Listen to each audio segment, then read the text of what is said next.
ಮನೋವಿಹಾರಿಣಿ.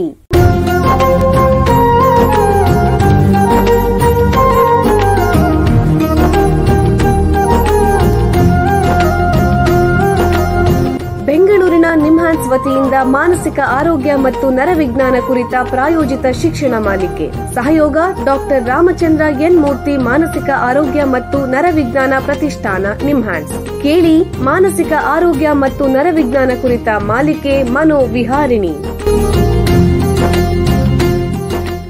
ನಮಸ್ಕಾರ ಶ್ರೋತೃಗಳೇ, ನಿಮಗೆಲ್ಲರಿಗೂ ಮನೋವಿಹಾರಣಿ ಶಿಕ್ಷಣ ಮಾಲಿಕೆ ಈ ಸಂಚಿಕೆಗೆ ಆತ್ಮೀಯ ಸ್ವಾಗತ. ಹಿಂದಿನ ಸಂಚಿಕೆಯಲ್ಲಿ ಮನುಷ್ಯರಲ್ಲಿ ಕಂಡುಬರುವಂತಹ ಗಂಭೀರವಾದ ಮಾನಸಿಕ ಕಾಯಿಲೆ ಬೈಪೋಲಾರ್ ಡಿಸಾರ್ಡರ್ ಬಗ್ಗೆ ಚರ್ಚೆ ಮಾಡ್ತಿದ್ವಿ. ಈ ಸಂಚಿಕೆಯಲ್ಲಿ ಇದರ ಬಗ್ಗೆ ಹೆಚ್ಚಿನ ಮಾಹಿತಿ ಪಡ್ಕೊಳ್ಳೋಣ. ಬೈಪೋಲಾರ್ ಡಿಸಾರ್ಡರ್ ಅಂದ್ರೆ ಕನ್ನಡದಲ್ಲಿ ದ್ವಿಧ್ರುವ ಅಸ್ವಸ್ಥತೆ ಅಂತಾರೆ. ದ್ವಿಧ್ರುವ ಅಂದ್ರೆ ಎರಡು ಧ್ರುವಗಳು, ಅಸ್ವಸ್ಥತೆ ಅಂದ್ರೆ ಡಿಸಾರ್ಡರ್. ಇಲ್ಲಿ ದ್ವಿಧ್ರುವ ಅಂದ್ರೆ ಏನು? ನಮ್ಮ ಮನಸ್ಸಿನಲ್ಲಿ ಸಂತೋಷ ಮತ್ತು ದುಃಖ ಅನ್ನೋ ಭಾವನೆಗಳು ವಿರುದ್ಧ ದಿಕ್ಕಿನಲ್ಲಿರುವಂತಹ ಎರಡು ಧ್ರುವಗಳು. ಅಂದ್ರೆ ಈ ಸಮಸ್ಯೆ ಇರುವ ವ್ಯಕ್ತಿಗಳಲ್ಲಿ ಅತೀವ ಸಂತೋಷ ಅಥವಾ ಉನ್ಮಾದ ಮತ್ತು ಅತೀವ ದುಃಖದ ಅನುಭವಗಳು ಅಂದ್ರೆ ಡಿಪ್ರೆಷನ್ ಅಥವಾ ಖಿನ್ನತೆ ಒಂದಾದ ನಂತರ ಒಂದರಂತೆ ಕಾಣಿಸ್ಕೊಳ್ಳುತ್ತೆ. ಇದನ್ನ ನಿಭಾಯಿಸಕ್ಕಾಗದೆ ವ್ಯಕ್ತಿ ಮಾನಸಿಕ ಸಮಸ್ಯೆ ಎದುರಿಸ್ತಾರೆ. ಹಿಂದಿನ ಸಂಚಿಕೆಯಲ್ಲಿ ತಜ್ಞರು ವೈದ್ಯಕೀಯ ದೃಷ್ಟಿಯಿಂದ ಬೈಪೋಲಾರ್ ಡಿಸಾರ್ಡರ್ ಅಂದ್ರೆ ಏನು ಅಂತ ತಿಳಿಸಿಕೊಟ್ರು. ಹಾಗೇನೆ ಇದರಲ್ಲಿ ಎರಡು ವಿಧಗಳಿವೆ. ಈ ಕಾಯಿಲೆ ಯಾರಿಗೂ ಬರುವ ಹೆಚ್ಚಿನ ಸಾಧ್ಯತೆ ಇದೆ ಅಂತ ಕೂಡ ತಿಳಿಸಿದ್ರು. ಇದು ನಮ್ಮ ದೇಶದಲ್ಲಾಗ್ಲಿ ಅಥವಾ ಇತರ ದೇಶಗಳಲ್ಲಿ ಜನರಲ್ಲಿ ಎಷ್ಟು ಪ್ರಮಾಣದಲ್ಲಿ ಹರಡಿದೆ ಅನ್ನೋದು ಕೂಡ ತಿಳಿಸಿದ್ರು.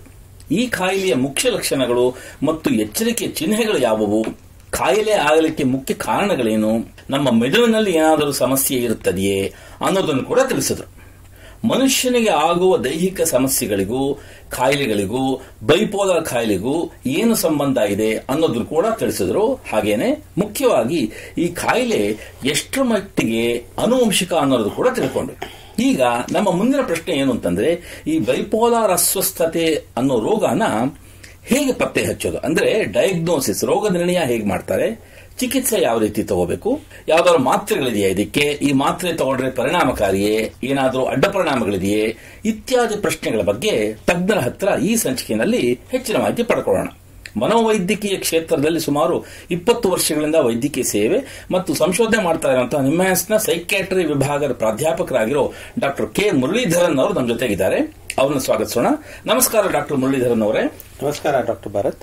ನಿಮಗೆ ಈ ಕಾರ್ಯಕ್ರಮಕ್ಕೆ ಸ್ವಾಗತ.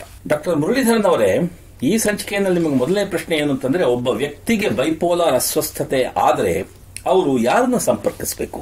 ಬೈಪೋಲಾರ್ ಅಸ್ವಸ್ಥತೆ ಆದರೆ ಪೇಷಂಟ್ಸ್ ಸೈಕ್ಯಾಟ್ರಿಸ್ಟ್ ನ ಸಂಪರ್ಕಿಸಬೇಕು. ಸೈಕ್ಯಾಟ್ರಿಸ್ಟ್ ಅಂದ್ರೆ ಮನೋರೋಗ ತಜ್ಞರು.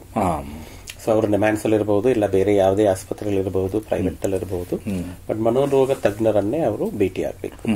ಮುಂಚೆ ಈ ಕಾಯಿಲೆ ಬಗ್ಗೆ ತಿಳುವಳಿಕೆ ಸ್ವಲ್ಪ ಕಡಿಮೆ ಇದ್ದಾಗ ಎಲ್ಲರೂ ಇದು ಏನು ದೆವ್ವ ಬಂದಿದೆ ಆ ತರ ಒಂದು ಯೋಚನೆ ಮಾಡಿಕೊಂಡು ದೇವಸ್ಥಾನ ಅಲ್ಲಿ ಇಲ್ಲಿ ಅಂತ ಕರ್ಕೊಂಡು ಹೋಗೋದು, ಮಾಯ ಮಂತ್ರ ಮಾಡೋದು ಇವೆಲ್ಲ ಹೆಚ್ಚಾಗಿ ಮಾಡ್ತಿದ್ರು. ಬಟ್ ಈಗ ಸ್ವಲ್ಪ ತಿಳುವಳಿಕೆ ಹೆಚ್ಚುತ್ತಿರೋದ್ರಿಂದ ಡಾಕ್ಟರ್ ಹತ್ರ ಹೋಗ್ಬೇಕು ಅಂತ ಗೊತ್ತಾಗುತ್ತೆ, ಬಟ್ ಯಾವ ಡಾಕ್ಟರ್ ಅಂತ ಗೊತ್ತಾಗಲ್ಲ. ಸೊ ಈ ರೀತಿ ಯಾರಿಗಾದ್ರೂ ಕಾಯಿಲೆ ಆದ್ರೆ ಅವರು ಮನೋರೋಗ ತಜ್ಞರನ್ನೇ ಭೇಟಿ ಆಗ್ಬೇಕು. ಈಗ ನಿಮ್ಮ ಹತ್ರ ಯಾರಾದ್ರೂ ಒಬ್ರು ಈ ತರ ಬೈಪೋಲಾರ್ ಇರೋ ವ್ಯಕ್ತಿ ಬಂದ್ರೆ ಅವರ ರೋಗ ನಿರ್ಣಯ ಡಯಾಗ್ನೋಸಿಸ್ ಹೇಗೆ ಮಾಡ್ತೀರಾ? ಇದಕ್ಕೇನಾದ್ರೂ ಪರೀಕ್ಷೆಗಳು ಅಥವಾ ಸ್ಕ್ಯಾನ್ಗಳು ಇದೆಯಾ? ಎಲ್ಲ ಮಾನಸಿಕ ತೊಂದರೆಗಳ ತರ ಬೈಪೋಲಾರ್ ಡಿಸಾರ್ಡರ್ ಒಂದು ಕ್ಲಿನಿಕಲ್ ಡಯಾಗ್ನೋಸಿಸ್. ಅಂದ್ರೆ ಡಾಕ್ಟರ್ ಕುತ್ಕೊಂಡು ಪೇಷಂಟ್ ಹತ್ರ ಮಾತಾಡಿ, ಪೇಷಂಟ್ ಅವರ ಕುಟುಂಬದವರ ಹತ್ರ ಮಾತಾಡಿ, ಎಲ್ಲಾ ಮಾಹಿತಿ ಎಲ್ಲ ಕಲೆಕ್ಟ್ ಮಾಡಿ ಅದನ್ನ ಅನಲೈಸ್ ಮಾಡಿ ನಾವು ಡಯಾಗ್ನೋಸಿಸ್ ಮಾಡ್ತೀವಿ. It is a clinical diagnosis. ಸದ್ಯಕ್ಕೆ ಈ ಕಾಯಿಲೆನ ಡಯಾಗ್ನೋಸ್ ಮಾಡ್ಲಿಕ್ಕೆ ಯಾವುದೇ ಲ್ಯಾಬೊರೇಟರಿ ಟೆಸ್ಟ್ ಇಲ್ಲ. ಈಗ ಒಬ್ಬ ವ್ಯಕ್ತಿಗೆ ಬೈಪೋಲಾರ್ ಡಿಸಾರ್ಡರ್ ಇರೋದು ಖಚಿತ ಆಯ್ತು ಅಂತ ಅನ್ಕೊಳ್ಳೋಣ, ಅವ್ರಿಗೆ ಯಾವ ರೀತಿ ಚಿಕಿತ್ಸೆಗಳಿದೆ? ಅಂದ್ರೆ ನೀವು ಔಷಧಿಗಳ ಅಥವಾ ಬೇರೆ ರೀತಿ ಚಿಕಿತ್ಸೆಗಳಿದೆ, ದಯವಿಟ್ಟು ತಿಳಿಸಿ. ಸೊ ಈ ಕಾಯಿಲೆಗೆ ಮುಖ್ಯವಾದಂತ ಮೋಸ್ಟ್ ಇಂಪಾರ್ಟೆಂಟ್ ಟ್ರೀಟ್ಮೆಂಟ್ ಔಷಧಿಗಳು, ಮೆಡಿಸಿನ್ಸ್. ಸೊ ಯಾವುದೇ ಕಾಯಿಲೆ ತಗೊಂಡ್ರೆ ಫಸ್ಟ್ ಮೆಡಿಸಿನ್ಸ್ ಕೊಡ್ತೀವಿ. ಮೆಡಿಸಿನ್ಸ್ ಜೊತೆಗೆ ನಾವು ಬೇರೆ ಕೆಲವು ಟ್ರೀಟ್ಮೆಂಟ್ ಸಜೆಸ್ಟ್ ಮಾಡ್ತೀವಿ. ಅದೇ ರೀತಿ ಬೈಪೋಲಾರ್ ಡಿಸಾರ್ಡರ್ಗೂ medicines are the most important treatment. ಅದರ ಜೊತೆಗೆ ಕೆಲವು ಥೆರಪೀಸ್ ಇರುತ್ತೆ, ಬೇರೆ ರೀತಿಯಾದ ಟ್ರೀಟ್ಮೆಂಟ್ಗಳಿರುತ್ತೆ. ಫ್ಯಾಮಿಲಿ ಥೆರಪಿ ಇರಬಹುದು, ಇಲ್ಲ individual therapy, cognitive behaviour therapy ಅಂತ ಇರಬಹುದು, ಅಂತ ಥೆರಪಿಗಳಿರುತ್ತೆ. ಅದಲ್ಲದೆ ಕೆಲವು ಬ್ರೈನ್ ಸ್ಟಿಮ್ಯುಲೇಷನ್ ಟೆಕ್ನಿಕ್ಸ್ ಅಂತ ಹೇಳ್ತೀವಿ, ನ್ಯೂರೋಮಾಡ್ಯುಲೇಷನ್, ಎಲೆಕ್ಟ್ರೋಕನ್ವಲ್ಸಿವ್ ಥೆರಪಿ, ಇಂಥ ಟ್ರೀಟ್ಮೆಂಟ್ಸ್ಗಳು ಇದೆ. ಬಟ್ ಮುಖ್ಯವಾದಂತ ಟ್ರೀಟ್ಮೆಂಟ್ ಅಂದ್ರೆ ಮೆಡಿಸಿನ್ಸ್ ಏನಕ್ಕೆ ಕೊಡ್ತೀವಿ ಅಂದ್ರೆ ಕಾಯಿಲೆ ಗುಣ ಆಗಬೇಕು ಮತ್ತೆ ಕಾಯಿಲೆ ತಿರ್ಗಾ ಬರ್ದಂಗೆ ನಾವು ನೋಡ್ಕೋಬೇಕು. ಅದಕ್ಕೋಸ್ಕರ ಮೆಡಿಸಿನ್ಸ್ ಅತಿ ಅವಶ್ಯ. ಈಗ ಒಂದು ಸಣ್ಣ ವಿರಾಮ ತಗೊಳ್ಳೋಣ. ನಂತರ ಬೈಪೋಲಾರ್ ಅಸ್ವಸ್ಥತೆಯ ರೋಗ ನಿರ್ಣಯ, ಡಯಾಗ್ನೋಸಿಸ್ ಮತ್ತು ಚಿಕಿತ್ಸೆ ಬಗ್ಗೆ ಹೆಚ್ಚಿನ ಚರ್ಚೆನ ಮುಂದುವರಿಸೋಣ. ಬೆಂಗಳೂರಿನ ನಿಮ್ಹಾನ್ಸ್ ಮಾನಸಿಕ ಆರೋಗ್ಯ ಮತ್ತು ನರವಿಜ್ಞಾನ ಕ್ಷೇತ್ರದಲ್ಲಿ ಹೆಸರುವಾಸಿ. ಶ್ರೇಷ್ಠ ಮಟ್ಟದ ಔಷಧೋಪಚಾರ, ಸಂಶೋಧನೆ ಮತ್ತು ತರಬೇತಿ ಇವೇ ನಿಮ್ಹಾನ್ಸ್ನ ಪ್ರಮುಖ ಧ್ಯೇಯಗಳು. ದೇಶದ ವಿವಿಧ ಭಾಗಗಳಿಂದ ಬರುವ ಲಕ್ಷಾಂತರ ಜನರಿಗೆ ಚಿಕಿತ್ಸೆ ನೀಡುವ ನಿಮ್ಹಾನ್ಸ್ಗೆ ರಾಷ್ಟ್ರೀಯ ಪ್ರಾಮುಖ್ಯತಾ ಸಂಸ್ಥೆ ಎಂಬ ಗೌರವ. ಚಿಕಿತ್ಸೆ ಮತ್ತು ವೈದ್ಯಕೀಯ ಸೇವೆಗಳ ಜೊತೆಯಲ್ಲಿ ನರರೋಗ ಮತ್ತು ಮನೋವೈದ್ಯಕೀಯ ಪುನರ್ವಸತಿ ಸೇವೆಗಳು, ಸಮುದಾಯ ಮಟ್ಟದ ಆರೋಗ್ಯ ಕಾರ್ಯಕ್ರಮಗಳನ್ನು ನಡೆಸುವುದು ಹಾಗೂ ಜನಜಾಗೃತಿ ಮೂಡಿಸುವ ಕೆಲಸಗಳಲ್ಲಿ ಸಕ್ರಿಯವಾಗಿದೆ ನಿಮ್ಹಾನ್ಸ್. ಈ ನಿಟ್ಟಿನಲ್ಲಿ ಆಕಾಶವಾಣಿಯ ಶ್ರೋತೃಗಳಿಗೆ ನರಮಂಡಲ ಮತ್ತು ಮಾನಸಿಕ ಆರೋಗ್ಯದ ಬಗ್ಗೆ ಉಪಯುಕ್ತ ಮಾಹಿತಿ ನೀಡುವುದೇ ಡಾಕ್ಟರ್ ರಾಮಚಂದ್ರ ಎನ್ ಮೂರ್ತಿ ಮಾನಸಿಕ ಆರೋಗ್ಯ ಮತ್ತು ನರವಿಜ್ಞಾನ ಪ್ರತಿಷ್ಠಾನ ನಿಮ್ಹಾನ್ಸ್ನ ಸಹಯೋಗದೊಂದಿಗೆ ಮೂಡಿಬರುತ್ತಿರುವ ಈ ಮನೋವಿಹಾರಿಣಿ ಶಿಕ್ಷಣ ಮಾಲಿಕೆಯ ಮೂಲ ಉದ್ದೇಶ. ವಿರಾಮದ ನಂತರ ಮನೋವಿಹಾರಣಿಯ ಈ ಸಂಚಿಕೆಗೆ ನಿಮಗೆಲ್ಲರಿಗೂ ಮತ್ತೊಮ್ಮೆ ಸ್ವಾಗತ. ವಿರಾಮಕ್ಕೆ ಮುಂಚೆ ಬೈಪೋಲಾರ್ ಅಸ್ವಸ್ಥತೆಯ ರೋಗ ನಿರ್ಣಯ ಅಥವಾ ಡಯಾಗ್ನೋಸಿಸ್ ಮತ್ತು ಚಿಕಿತ್ಸೆ ಬಗ್ಗೆ ನಿಮ್ಹಾನ್ಸ್ನ ತಜ್ಞರಾದ ಡಾಕ್ಟರ್ ಕೆ ಮುರಳೀಧರನ್ ಹತ್ರ ಮಾತಾಡ್ತಾ ಇದ್ವಿ. ಈಗ ಈ ಚರ್ಚೆನ ಮುಂದುವರಿಸೋಣ. ಡಾಕ್ಟ್ರೇ, ಬೈಪೋಲಾರ್ ಡಿಸಾರ್ಡರ್ಗೆ ಯಾವ ರೀತಿ ಔಷಧಿಗಳಿವೆ, ಅವು ಪರಿಣಾಮಕಾರಿಯೇ ದಯವಿಟ್ಟು ತಿಳಿಸಿ. ಈ ಕಾಯಿಲೆಗೆ ಟ್ರೀಟ್ಮೆಂಟ್ ನಾವು ಒಂದು 2 ರೀತಿಯಲ್ಲಿ ನೋಡಬಹುದು.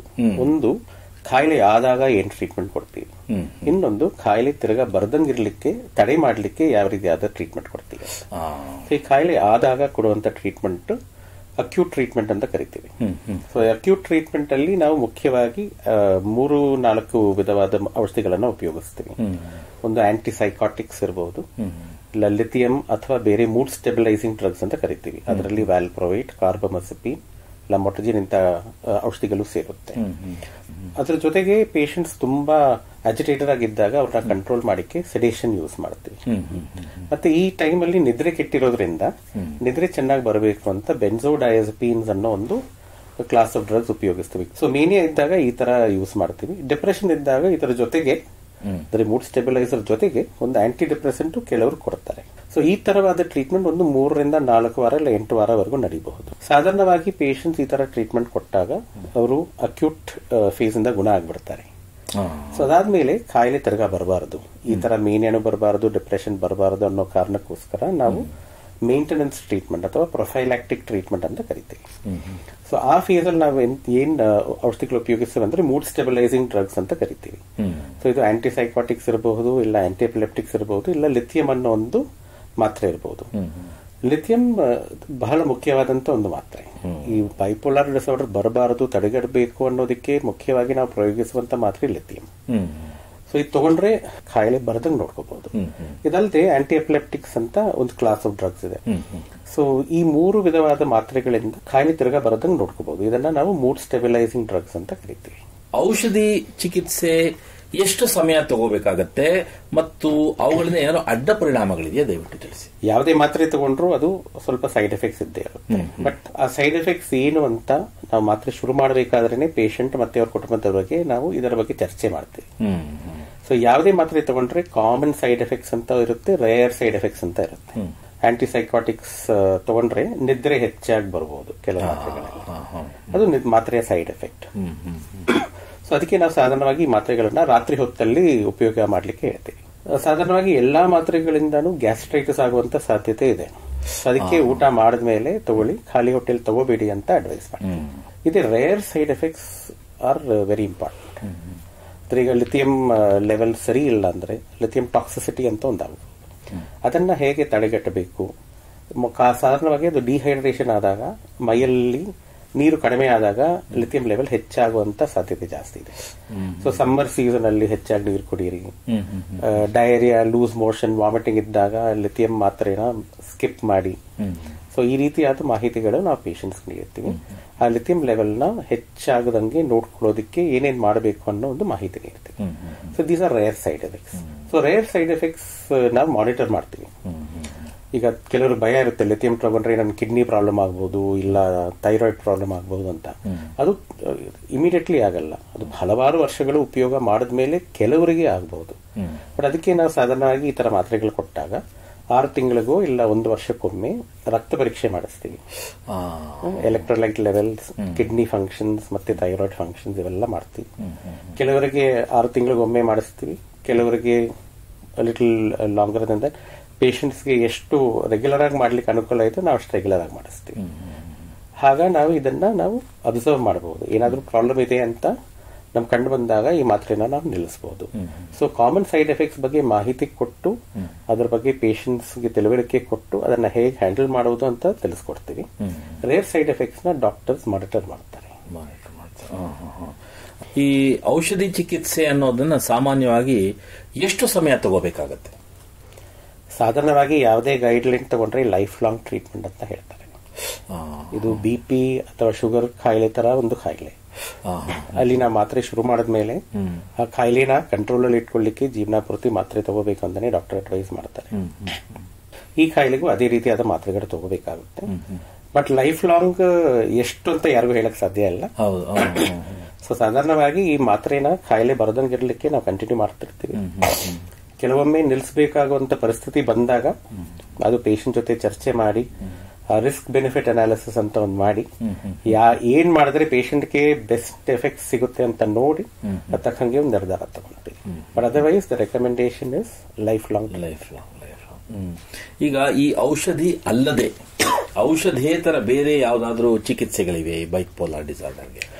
ಔಷಧಿ ಅಲ್ಲದೆ ಬೇರೆ ಚಿಕಿತ್ಸೆಗಳಿಲ್ಲ. ಔಷಧಿ ಜೊತೆಗೆ ಬೇರೆ ಚಿಕಿತ್ಸೆಗಳು, ಬೇರೆ ಟ್ರೀಟ್ಮೆಂಟ್ಸ್ ಬಟ್ ಔಷಧಿ ಅತಿ ಮುಖ್ಯ.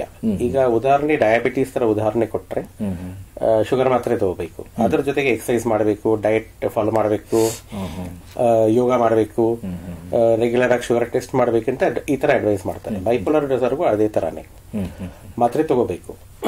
ಮಾತ್ರೆ ಜೊತೆಗೆ ಲೈಫ್ ಸ್ಟೈಲ್ ಚೇಂಜಸ್ ಮಾಡಬೇಕು, ವಿಟಮಿನ್ ಇಂಟೇಕ್ ಹೆಚ್ಚಿಸಬೇಕು, ಫಿಸಿಕಲ್ ಆಕ್ಟಿವಿಟಿ ಸ್ವಲ್ಪ ಇಂಪ್ರೂವ್ ಆಗಬೇಕು. ಅದರ ಜೊತೆಗೆ ಈ ಮಾತ್ರೆಗಳಿಂದ ಕೆಲವರಿಗೆ ವೆಯ್ಟ್ ಗೇನ್ ಆಗೋ ಸಾಧ್ಯತೆ ಇದೆ. ಸೊ ವೆಯ್ಟ್ ಕಂಟ್ರೋಲ್ ಮಾಡಲಿಕ್ಕೆ ಒಳ್ಳೆ ಡಯಟ್ ಫಾಲೋ ಮಾಡ್ಕೋಬೇಕು, ಅದೊಂದು. ಅದಲ್ಲದೆ ಥೆರಪೀಸ್ ಕೆಲವರಿಗೆ ಉಪಯೋಗ ಆಗುತ್ತೆ. ಸೊ ಅದರಲ್ಲಿ ಬೈಪೋಲಾರ್ ಡಿಸಾರ್ಡರ್ ಅನ್ನೋ ಒಂದು ಕಾಯಿಲೆಗೆ ಮುಖ್ಯವಾದಂತ ಥೆರಪಿ ಏನಂದ್ರೆ ಸೈಕೋ ಎಜುಕೇಶನ್, ಕಾಯಿಲೆ ಬಗ್ಗೆ ಮಾಹಿತಿ. ಯಾಕಂದ್ರೆ ಯಾರು ಗುಣ ಆದ್ಮೇಲೆ ಮಾತ್ರೆ ತಗೊಳ್ಳಿಕ್ಕೆ ರೆಡಿ ಇರಲ್ಲ. ಕಾಯಿಲೆ ಸರಿಯಾಯ್ತಲ್ಲ ಡಾಕ್ಟ್ರೆ ಯಾಕೆ ತಗೋಬೇಕು ಅಂತ.